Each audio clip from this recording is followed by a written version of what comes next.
Hola, ¿qué tal? Gracias por darle clic nuevamente al video.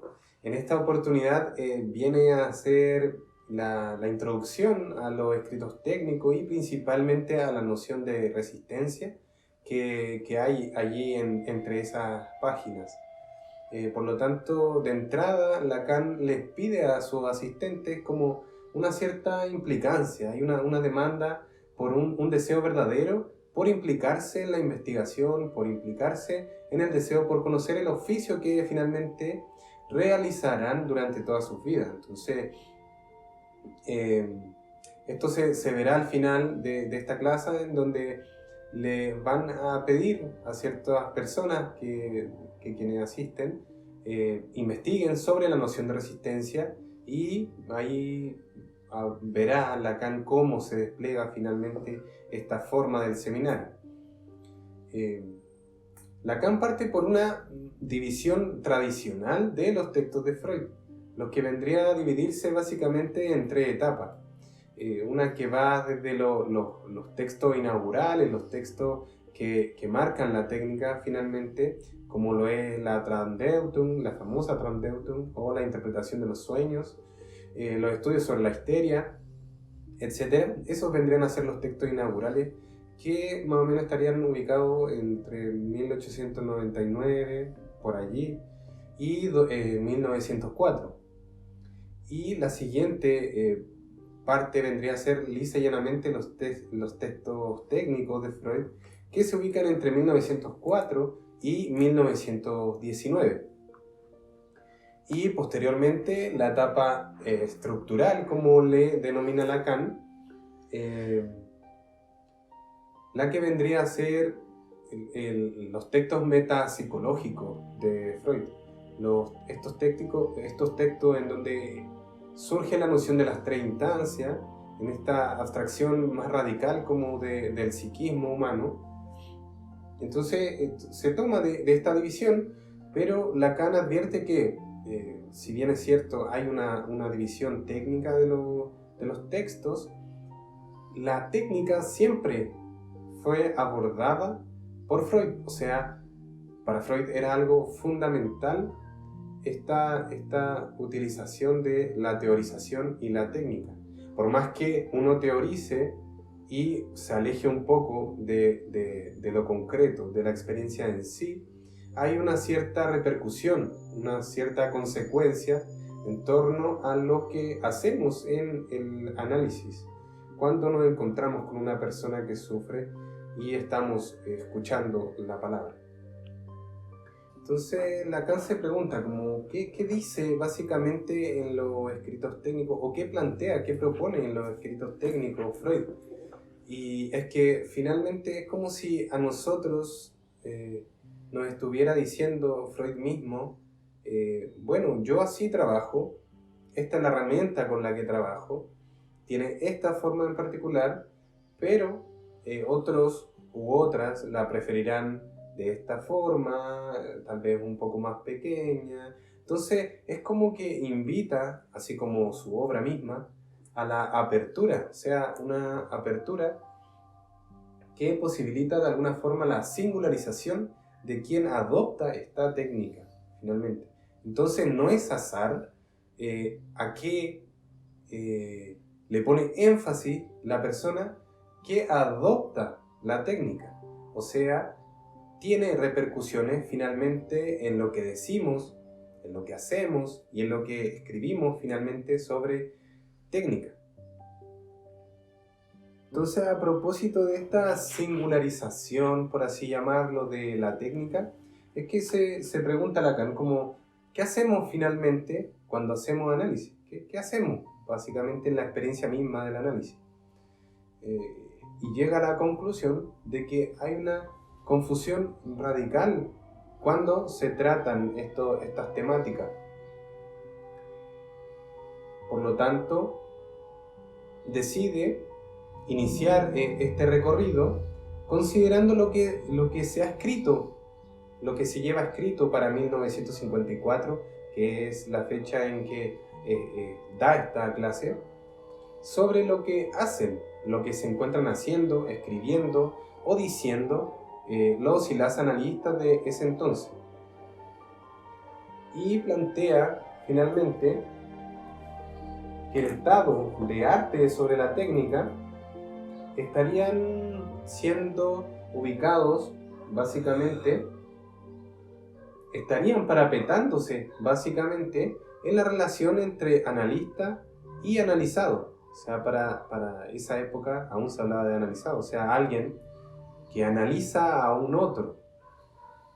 Entonces, los textos, lo que se dice, lo que se escribe en esa época, se estaban enfocando básicamente en la relación entre analista y analizado o analizada. Y por lo tanto, desplegando nociones como la relación de objeto, la contratransferencia y la noción de fantasma. En aquel entonces habían dos cuerpos, el cuerpo del analista y el cuerpo del analizado, pero Lacan advierte que no estarían tomando en consideración un tercer cuerpo, de alguna forma, que vendría a ser esencial para que se despliegue la relación analítica, esta relación interhumana, que vendría a ser la palabra. O sea, la palabra estaría siendo obviada de aquellos textos o aquello de lo que se dice en aquel entonces sobre la técnica. A esta altura Lacan retoma la experiencia germinal de Freud y se pregunta cómo progresaba Freud aquellos casos tan singulares en los que él pudo abordar el caso. Entonces responde diciendo, bueno, allí se progresaba, allí Freud consideraba que progresaba cuando se reconstituía de alguna forma la historia del paciente, se revivía de alguna manera, hay un acto de reviviscencia de ese pasado. Recordemos la división inaugural técnica y posteriormente la metapsicológica.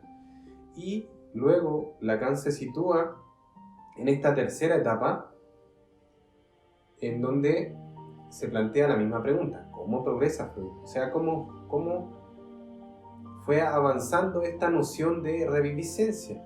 Y se da cuenta de que más que revivir ese pasado, es una reconstrucción de ese pasado. O sea, lo que dice la persona, el paciente, el analizado en ese entonces, en la sesión misma. Entonces se hace presente de alguna forma la palabra y el sentido de las palabras en el presente. Freud utiliza fórmulas bellísimas como diciendo que el soñar, por ejemplo, también es un acto de recordar.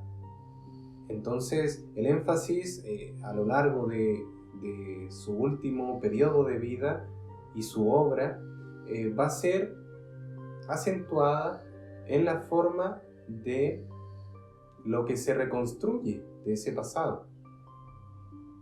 Entonces, la sesión en su actualidad misma vendría a ser leer el criptograma, traducirlo de lo que el sujeto posee en su conciencia, en el ahora, o sea, lo que nos dice sobre sí mismos y aquel sistema del cual está compenetrado de alguna forma. Entonces, se pregunta Lacan, ¿cómo es que hemos llegado a pensar la relación presente entre el analista y el analizado? ¿Cómo llegamos a esto si Freud pensaba sobre la reconstrucción? Y la ego psychology de aquel entonces se enfocaba en la en una forma de progreso que no estaba siendo condescendiente con la noción última de Freud. Y esta noción de progreso del análisis vendría a ser como que quien sufre va a análisis y se va a desprender de alguna forma, va a descargar su vida psíquica, fantasmática se le llamaba, y de alguna forma el analista o la analista vendría a cortar esa brecha entre esta visión fantasmagórica de su propia vida con lo real. Entonces Lacan aquí sospecha lo que realmente está sucediendo, y dice que finalmente hemos llegado a este punto, dice Lacan, por cómo fueron adoptadas, por cómo fueron interpretadas de alguna forma las lecturas de Freud, pero enfocados principalmente en la última instancia de Freud, en la última construcción, en la última división que les mencioné, es decir, la metapsicología de Freud. Lacan lo denomina la teoría estructural. Y en estas tres instancias que surgen como cuerpo teórico, metapsicológico, o sea, pensar el psiquismo en una radicalidad misma, en un más allá, de alguna forma, y el yo, entre las demás instancias, vendría a tomar protagonismo de alguna forma. Para 1954, la mayoría de los textos sobre técnica abordaban la relación analista y analizado, considerando el ego de la persona quien sufre. Y era considerado el ego más o menos como un aliado, porque es de lo único, decía Ana Freud, por ejemplo, de lo que tenemos noticia, de lo único que sabemos. Los despliegues, por ejemplo, de Ana Freud en relación a esto vendría a ser una fortuna de un catálogo eterno y confuso y heterogéneo de las defensas del yo. Y además de esto, había una confusión bastante radical en torno a qué significa el ego. Lacan decide definirlo y vendría a ser el síntoma por excelencia. O sea, si algo aporta la ego psychology y las lecturas que había hecho Lacan sobre, por ejemplo, Ana Freud, es que el yo vendría a ser el síntoma por excelencia de la condición humana. Entonces, este síntoma por excelencia estaría ordenado en un catálogo de defensas del yo. Y asimismo vendría a ser confundido de alguna forma entre quienes profesaban igualmente la ego-psicología. Entonces Lacan dice que hay que poner ojo o énfasis en aquello que constituye al yo. ¿Qué vendría a ser esto que constituye al yo? Vendría a ser el lenguaje mismo. O sea, allí se está esbozando la estructura que tomaría más tarde el gran otro. Y estamos ubicados en una primacía de lo simbólico. Y por lo tanto, vendría a ser el ego aquello que es constituido por el lenguaje mismo.